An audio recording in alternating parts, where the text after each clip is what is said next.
Alright everybody, I just partially disassembled the YZ, and as you can see, the kickstart shaft is what was bad on it, right here.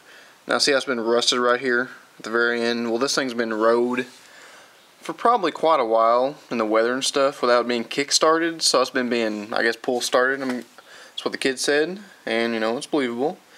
And as you can see back here, there's a crack in that. So somebody pretty good size, you know, laid on it pretty good. So I'm going to have to get a new shaft. Not the spring, the gear, all this stuff is good. But this little thing right here that slides up and down on, I mean, this all will come with the shaft. It's called the Kickstarter shaft. I'll have to get that and the Kickstarter itself, actually. So let's see here in the clutch. I don't know about the clutch. I'll have to see if that's okay. But as you can see down here, like you can run my finger down here, and there's some black stuff right there. That could be clutch residue, maybe. So, but I'm not for sure yet.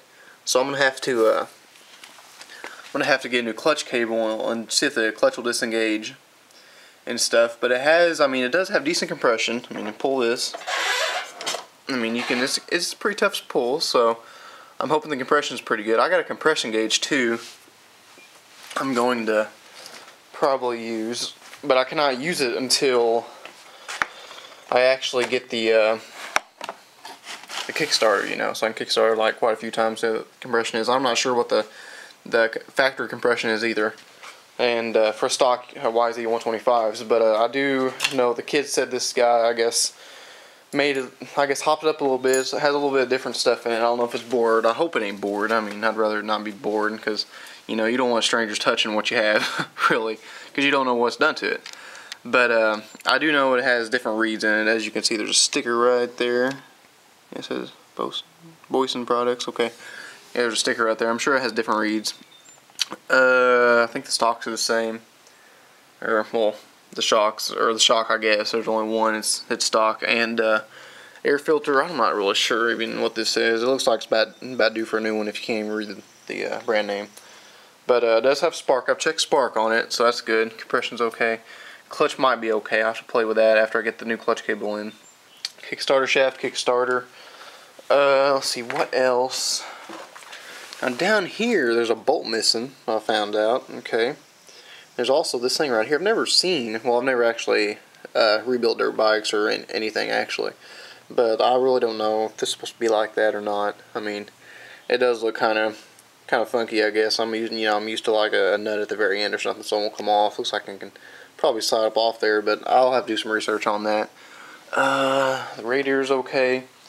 The radiator don't leak at all. I put water in the other day too, because I didn't have no antifreeze, and there was some leaking somewhere, so I was playing around with it, you know, and I found it was just the overflow hose, as you can see. That was what was leaking, which is supposed to, but ain't no big deal.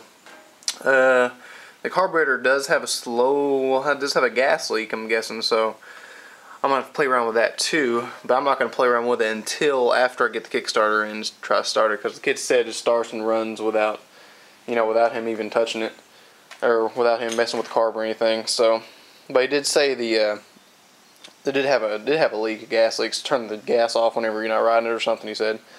So he was honest about that. But the handlebars are bent a little bit. I have to either straighten them back up or get a new pair, which ain't a biggie, you know. Let's see, what else? Chain's okay, sprocket's okay. Tires are decent. I mean, they're alright. But this is the first dirt bike I've had, actually. So, I mean, I've actually owned.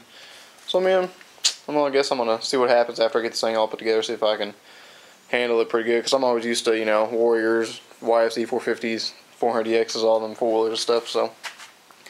But I'll check it out and see. And there's also, if you can see, there's black stuff. The kid said he was kind of, he done a little, I guess he mixed the gas, and the gas wasn't like perfectly 32 in 1. Was it 4 ounces per gallon? I guess he just kind of threw it in there, and that's why it's like some of the black stuff came out of the exhaust, which I've read forums on that, and they said, you know, it's just the mixture wasn't perfect on it, which is, I guess it's okay. But I'll have an update video soon to come.